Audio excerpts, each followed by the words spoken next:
আসসালামু আলাইকুম দর্শক, সবাই কেমন আছেন? আজকে চলে আসলাম আবারও আরেকটা নতুন ভিডিও নিয়ে আপনাদের মাঝে। অনেকদিন পর ভিডিও দিয়েছি, তা আপনাদের সাথে যেহেতু বলেছি যে ভিডিও কন্টিনিউ করব, তাই ভিডিওটা নিয়ে চলে আসলাম। সত্যি কথা বলতে, নাজমা আন্টি মারা যাওয়ার পর থেকে আমার মনটা কেন যেন খুব খারাপ। এখন আপনারা হয়তো বা বলবেন আপনারা রুস্তে, আর আপনাদের মন খারাপের কি আছে? আসলে দীর্ঘদিন ধরে এই পরিবারটাকে দেখেছি অনেক কাছ থেকে। দেখেন, একটা পরিবারের সদস্যদের মধ্যে ভালো থাকতে পারে, মন্দ থাকতে পারে, কিন্তু একটা মানুষকে দেখতে দেখতে যখন সেটা আপনার আসলে অভ্যাস হয়ে যায়, তখন কিন্তু আসলে সেই মানুষটার প্রতি আপনার মানে ভালোবাসা হোক, ঘৃণা হোক, একটা মায়া বা একটা টান কিন্তু আপনি অনুভব করেন। সেখান থেকে আসলে আমার নিজেরই খুব অবাক লাগছিল যে আসলে একটা মানুষ কত সুন্দরভাবে সে কাজ করত, কত সুন্দর সংসারটা গুছায় রাখতো।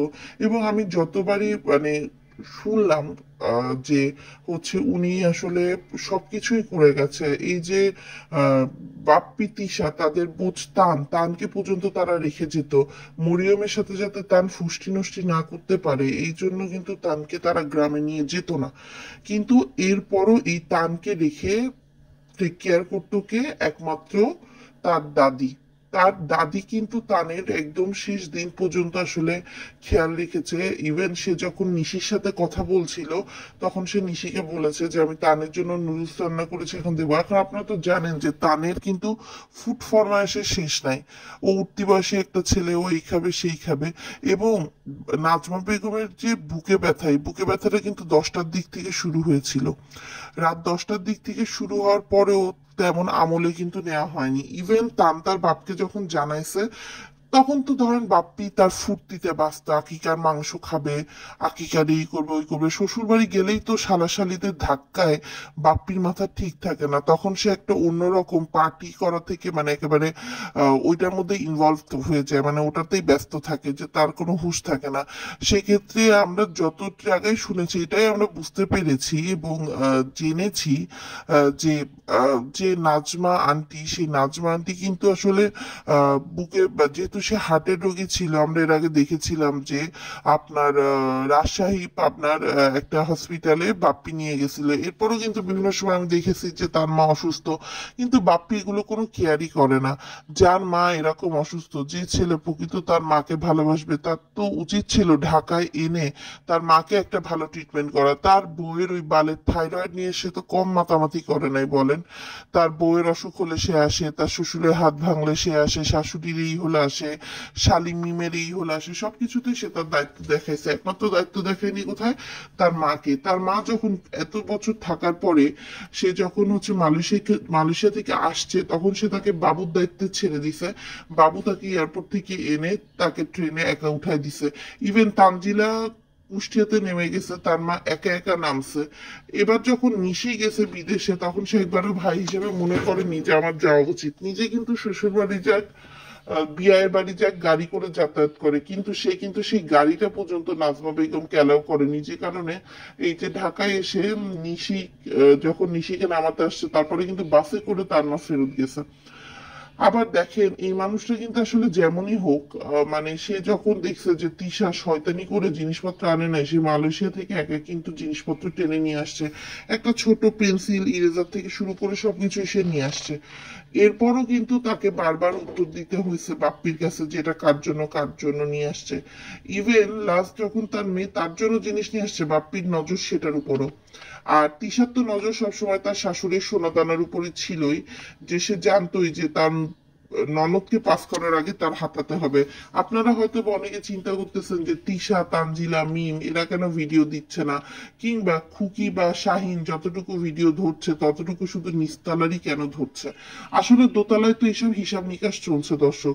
নাজম বেগমের মায়ের দিকের যে সম্পত্তি, আর বাপ্পির বাপের দিকের যে সম্পত্তি, এই সম্পত্তিগুলো কিভাবে মেরে খাওয়া যায়, কিভাবে নিশিকে আসলে এর থেকে দূরে রাখা যায়, কিভাবে আসলে খরচ কম করা যায়, এটা কিন্তু আসলে বোঝা যাচ্ছে। কেননা দেখেন, একটা মানুষ মারা গেলে তার নামে কিন্তু দোয়া দরুদ পড়াতে হয়, অনেক কিছু করাতে হয়। এরকম কোনো আয়োজন বা কোনো কিছুই কিন্তু আসলে আমরা বাপ্পির বাড়ি দেখিনি। উল্টো আমরা খুকির ভিডিওতে দেখলাম যে বাপ্পির মা যে বিছানায় ঘুমিয়েছিল, সেই বিছানায় ইজিলি আপনার খুকি নাকি ঘুমায় পড়ছে। আরে ভাই, তুই মরাকালে তোর মায়ের কাছে ছিলি না? মায়ের ঘরে তো থাকার কথা তোর, মায়ের কথা চিন্তা করে ভাবার কথা তোর। সেখানে তুই তোর সম্বন্ধীর বউকে দিয়ে দিছিস, যে কিনা ঘুরে ঘুরে দেখাচ্ছে। এরপর আমরা দেখলাম তানজিলার শাশুড়ি, এরপর দেখলাম বাপ্পির শাশুড়ি, আর দেখলাম শাহিন। তারা হচ্ছে তিনজন মিলে দাঁড়ায় দাঁড়ায় দেখাচ্ছে। কেন ভাই? তোদের এত যদি ইয়ে থাকতো, তোরা দোতারা ধরতে। এরপর দেখলাম শাহিন আবার গোপন ক্যামেরায় নাজমা আন্টির যে খাটিয়াটা, এটা কিন্তু আসলে বাপ্পি প্রথমে ধরে নাই। ওখানে কাঁদ দেয়া ছিল হচ্ছে সাকিবের, তানের আর অন্যান্য লোকের। পরে লাস্টে গিয়ে আসলে বাপ্পি সঠিকভাবে ধরছে কি ধরে নাই, এটা কিন্তু আসলে দেখায় নাই। তো যদি আসলে প্রকৃত যারা বলছে, যাদেরকে তোরা টাকা খাটাইয়া যাদের মুখ দিয়ে বলাচ্ছিস যে না বাপ্পি ভাইয়া অনেক পাগলের মতো হয়ে গেছে, তিশা আপু তানজিলা মুচ্ছা যাচ্ছে যে দাদি কেন আমার সাথে এত কথা বললো, এই যে শেরিনা, তারপরে এই যে পাপিয়া, এই যে ইতি, এদেরকে দিয়ে যে বলাচ্ছিস, তাহলে প্রকৃত যদি হয় তাহলে আয় ক্যামেরার সামনে, নিজেদের ক্যামেরা অন না কর, ওদের ক্যামেরা দিয়ে নিজেদেরকে দেখা যে তোরা পাগল পায় হয়ে গেছস। আসলে এত টাকা তো মেকআপ তোরা খরচ করবি না। তোদের কাছে হচ্ছে দিন শেষে মরছে ভালো হয়েছে, পথের কাটা দূর হয়েছে। গতবার যখন লিচুর সিজন ছিল, তখন করিম ব্যাপারী পর্যন্ত এসে খাইছে। তার মা খাক বা না খাক, বাপ্পি সবসময় তার শ্বশুর বাড়ি মিম, শারমিন, এদের খাওয়াটা নিশ্চিত করছে। আর এবার লোভী খুকি মানুষ মরছে, তার মধ্যে এসেও সে লিচু গাছের কুশি হাত দিয়ে ডাব পেরে খেয়ে ফেলবো এইসব বলা শুরু করছে। দর্শক, মানে একটা জিনিস দেখেন, দিন শেষে মানে যে যাওয়ার সে তো চলেই যায়, তার জিনিসগুলো রেখে যায়, আর তার জিনিসগুলো কিরকম অমানুষদের হাতে পড়ে। একটা মানুষ কষ্ট করে সেভিংস করে করে দিন চালাইছে, বাপ্পি তার মাকে একটা খেতে দেয় নাই, উল্টো তার মার পেনশনের টাকায় দিব্যি খেয়ে বেড়াইছে। অথচ এখন দেখেন তার 14 গোষ্ঠী এসেও কিন্তু তাই খেয়ে বেড়াচ্ছে। আরেকটা বিষয় আমার খুবই অবাক লাগলো যে নিশি বাংলাদেশে আসেনি। এটা কিন্তু আসলে নিশি অনেক ভুল করেছে আমি বলবো। আর আপনারা হয়তো বলবেন যে মা তো মারাই গেছে, সে হয়তো বা মাকে কষ্ট দিতে চায় নাই।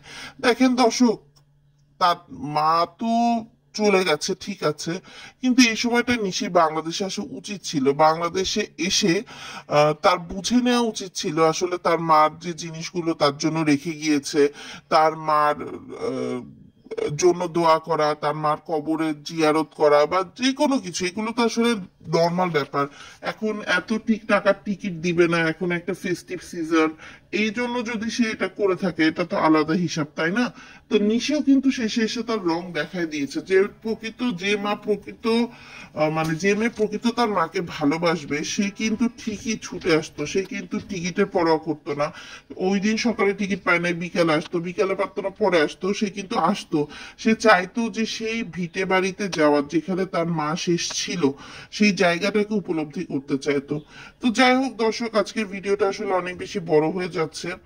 আমি আসলে নাজমা আন্টির চলে যাওয়া নিয়ে এত বেশি ভেবেছি যে আসলে এই যে মানে শারমিন আর রাজের যে নাটক চলছে, নাটক নিয়ে যে আপনাদের সামনে বলবো সেই সময়টা পাচ্ছি না। তবে আজকে রাতে আবার নতুন একটা ভিডিও দেবো, আশা করি দেখবেন।